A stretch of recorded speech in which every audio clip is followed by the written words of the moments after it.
कहानी है गुणीराम की। वो एक फैक्ट्री में मजदूरी करता था, लेकिन कुछ महीने पहले उसकी फैक्ट्री बंद हो गई और वो बेरोजगार हो गया। गुणीराम की पत्नी बहुत पहले ही गुजर गई थी। उसकी 10 साल की एक दिव्यांग बेटी थी गीता। पहले भी किसी तरह ही उसके घर का गुजारा चलता था, ऊपर से उसकी नौकरी चली गई तो जीवन चलाना और भी कठिन हो गया। हालांकि नौकरी चले जाने की बात उसने गीता को नहीं बताई थी। वो हर दिन तय समय पर पहले की ही तरह घर से निकल जाता और शाम को लौटता। गीता, गीता, गीता बैसाखी के सहारे चलती हुई बाहर आती है। अरे बाबा, आप आ गए फैक्ट्री से? हाँ बेटा, आ तो गया, लेकिन आज भी मैं तेरी जलेबी लाना भूल गया। अरे कोई बात नहीं बाबा, कल ले आना। कल नहीं, 2-4 दिन बाद फैक्ट्री में दिवाली का बोनस मिलने वाला है। जिस दिन मिलेगा उसी दिन तेरे लिए एक सुंदर सी फ्रॉक और जलेबी दोनों लेता आऊंगा। गीता को पता था कि उसके लिए ना तो जलेबी आएंगी और ना ही फ्रॉक। उसके पिताजी को कोई बोनस नहीं मिलने वाला। उसे ये भी पता था कि उसके पिता की नौकरी चली गई है। वो दिन भर कहीं दिहाड़ी मजदूरी करते हैं तो 2 पैसे हाथ आते हैं और 2 वक्त की रोटी किसी तरह नसीब होती है। किसी दिन दिहाड़ी नहीं मिलती है तो उन्हें खाली हाथ ही रहना पड़ता है।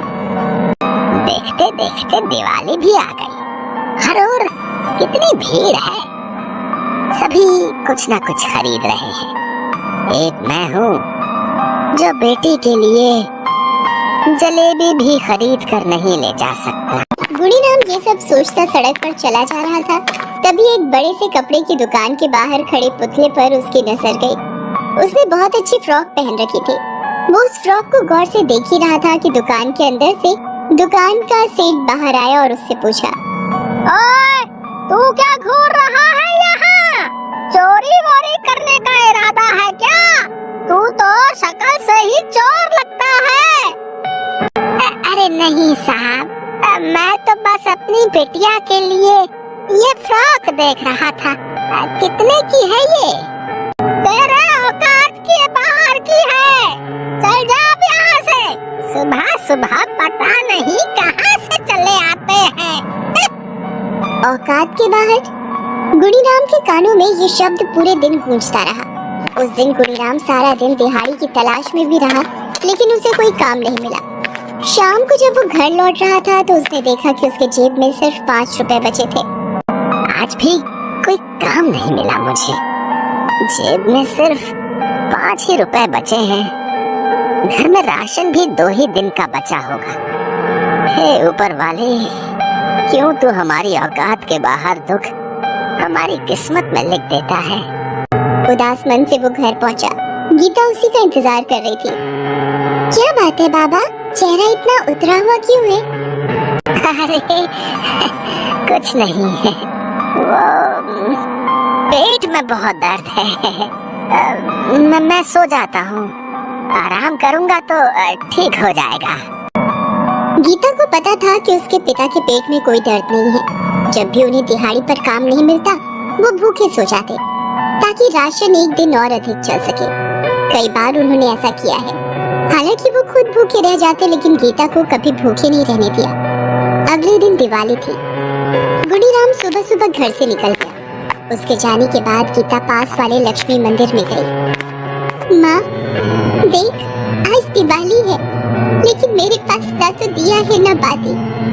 फिर भी मैं तुझसे कुछ मांगने आई हूँ। तू तो पूरी दुनिया की माँ है ना, फिर क्यों मेरे पापा को तू नहीं देखती? मैं तुझसे लाखों रुपए नहीं मांगती, लेकिन 2 रोटी की उम्मीद तो तुझसे कर सकती हूँ। कल रात भी मेरे पापा बिना खाए सो गए। उन्हें कुछ हो गया तो? क्या माँ तू ऐसे ही दुनिया चलाती है? तूने मेरी माँ को छीन लिया। मैंने कुछ नहीं किया। तूने पूरी जिंदगी मेरी किस्मत पे बैसाखी लिख दी। मैं चुप रही, लेकिन मेरे पापा को तो दुख देगी तो मैं चुप नहीं रहूंगी। मैं लड़ूंगी तुमसे, खूब लड़ूंगी। माँ मेरे पापा पर दया कर, उन्हें काम दिला दे माँ, उन्हें काम दिला दे माँ। आज दिवाली है और मेरे हाथ पूरी तरह खाली है। आज कम से कम इतने पैसे मिल जाए कि गीता के लिए जलेबी तो लेकर चला जाऊं। गुड़ीराम ये सब सोचते हुए उसी बड़े से कपड़े की दुकान के पास से गुजर रहा था। आज भी उसकी नजर उसी फ्रॉक पर थी। तभी दुकान का सेठ उसे बाहर निकलता दिखाई दिया। उसे देखकर वो डर गया, लेकिन आज सेठ ने उसकी तरफ देखा भी नहीं। वो बाहर निकलकर अपनी कार में बैठकर निकल गया। वो इतनी हड़बड़ी में था कि उसके हाथ से एक काले रंग का बैग जमीन पर गिर गया। गुड़ीराम ने इधर उधर देखा और उस बैग को उठाकर खोला। उसमें पैसे भरे हुए थे। अरे बाप रे, इतने सारे पैसे! इन पैसों से तो मेरी सारी समस्या दूर हो जाएगी। गीता के लिए एक फ्रॉक तो क्या, कई सारे कपड़े ले सकता हूँ, ढेर सारी जलेबियाँ और मिठाइयाँ भी। गुड़ीराम खुश तो था, लेकिन उसके मन में कई सारे सवाल भी चल रहे थे। नहीं नहीं, ये ठीक नहीं होगा। ये पैसे मेरे नहीं हैं, ये तो उस सेठ के हैं। पता नहीं किस काम के लिए उन्होंने ये पैसे रखे हों। नहीं नहीं, मैं बिल्कुल भी इन पैसों को हाथ नहीं लगाऊंगा। मैं ये बैग उस सेठ को वापस कर दूंगा। ये सोचकर गुड़ीराम उस दिशा में बैग लेकर भागा जिधर सेठ की कार गई थी। लेकिन सेठ की कार तो दूर दूर तक उसे नजर नहीं आई। वो परेशान हो गया। वो फिर से सेठ की दुकान पर गया, लेकिन ये क्या, उनकी दुकान भी बंद हो गई थी। आज सेठ की दुकान इतनी जल्दी क्यों बंद हो गई? आज तो दिवाली। उसने बगल की दुकान से पता करने की कोशिश की, लेकिन उसे कुछ भी पता नहीं चला। उसका दिमाग काम करना बिल्कुल बंद कर चुका था। वो बैग लेकर वहाँ से निकल गया। थोड़ी दूर जाने पर उसे सेठ की कार पार्किंग में लगी दिखी। अरे ये तो सेठ जी की कार है। वो जरूर यहीं कहीं होंगे। चलो, मेरी मुसीबत दूर हुई। ये बैग उन्हें वापस करूंगा और फिर जिम्मेदारी से मेरी मुक्ति हो जाएगी। वो ये सोच ही रहा था कि उसकी नजर सेठ जी पर पड़ी। वो सामने के अस्पताल के बाहर बदहवास से रोए जा रहे थे। उनके साथ एक औरत भी थी। वो भी फूट फूट कर रो रही थी। वो भागता हुआ उनके पास पहुंचा। उसे लगा वो पैसों के लिए रो रहे होंगे। सेठ जी, आप लोग इस बैग के लिए रो रहे हैं ना? देखिए, आप मुझे चोर नहीं समझिएगा। मैंने ये बैग चोरी नहीं किया। आप अपनी दुकान से बहुत जल्दी में बाहर निकले तो ये बैग गिर गया था। गुड़ीराम के हाथों में पैसों का बैग और उसकी बात सुनकर सेठ जी सन्न रह गए। हम पैसों के लिए नहीं रो रहे हैं। जानते हो, हमारे इकलौते बेटे का आज बहुत बड़ा एक्सीडेंट हो गया है। वो जिंदगी और मौत से जूझ रहा है। उसे खून चढ़ाने की जरूरत है। हम दोनों में से किसी का ब्लड ग्रुप उससे मैच नहीं किया। एक आदमी ब्लड देने को राजी तो हुआ, लेकिन बदले में बहुत सारे रुपए मांगे। ये रुपए उसी को देने के लिए थे, लेकिन अस्पताल पहुंचकर मैंने देखा कि रुपयों से भरा ये बैग है ही नहीं। वो आदमी भी बिना पैसे लिए ब्लड देने को तैयार नहीं हुआ और यहाँ से कहीं चला गया। गुड़ीराम की आंखें उन लोगों की बातें सुनकर भर आई। सेठ जी, मैं दूंगा आपके बेटे को ब्लड। आप मेरा टेस्ट करवा लीजिए, क्या पता मुझसे उसका ब्लड ग्रुप मिल जाए। गुड़ीराम का ब्लड ग्रुप सेठ जी के बेटे से मिल गया। उसने 1 यूनिट ब्लड दिया और सेठ जी के बेटे की हालत में तेजी से सुधार होने लगा। तुमने मेरे बेटे की जान बचाई। तुम्हारा एहसान तो मैं जिंदगी भर नहीं भूल सकता, ना ही इसकी कोई कीमत दे सकता हूँ। फिर भी इस बैग में जितने रुपए हैं वो सब तुम्हारे हैं, तुम ले लो। ये आप क्या कह रहे हैं सेठ जी? जान बचाने वाला ऊपर वाला है, मैं नहीं। मुझे ये पैसे नहीं चाहिए। अगर मैंने आपसे ये पैसे ले लिए तो कल ऊपर वाले को क्या मुंह दिखाऊंगा?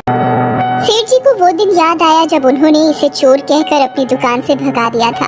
आत्मग्लानि से भरे हुए सेठ जी उसके पैरों में गिर पड़े। तुम मुझे माफ कर दो। उस दिन मैंने तुम्हें क्या क्या नहीं कहा था। सेठ जी, आप मुझे शर्मिंदा ना करें। गुड़ीराम वहाँ से वापस घर की ओर लौट पड़ा। शाम हो चुकी थी। लोग घरों के बाहर दीपक जला रहे थे। कुछ बच्चे पटाखे भी फोड़ रहे थे। गुणीराम उन्हें देखता हुआ आंखों में आंसू लिए अपने घर के बाहर पहुंचा। लेकिन ये क्या, उसका पूरा घर दीपों से भरा हुआ था। रंग बिरंगी लाइटें जल रही थी। उसकी बेटी गीता ने वही फ्रॉक पहन रखी थी जो उसने उस सेठ की दुकान में देखी थी। उसे अपनी आंखों पर यकीन नहीं हो रहा था कि ये चमत्कार कैसे हो गया। तभी उसकी बेटी उसके पास आई। बाबा, बाबा, ये देखो मेरी नई फ्रॉक, कितनी सुंदर है ना। आज मैंने भरपेट जलेबी भी खाई है। बाबा, आज मैं बहुत खुश हूँ। लक्ष्मी माता ने मेरी सब मन्नत पूरी कर दी। बाबा, आज तुम्हें नई नौकरी मिली है ना? नौकरी? तभी पीछे से सेठ जी और उसकी पत्नी गुणीराम के पास आते हैं। सेठ जी, आप? अच्छा, तो ये सब आपने किया है। मैं आपका एहसान कैसे चुकाऊंगा? कोई किसी पर एहसान नहीं करता, सब ऊपर वाला करता है। वैसे तुम मेरे यहाँ नौकरी तो करोगे ना? बिल्कुल करूंगा सेठ जी, बिल्कुल करूंगा।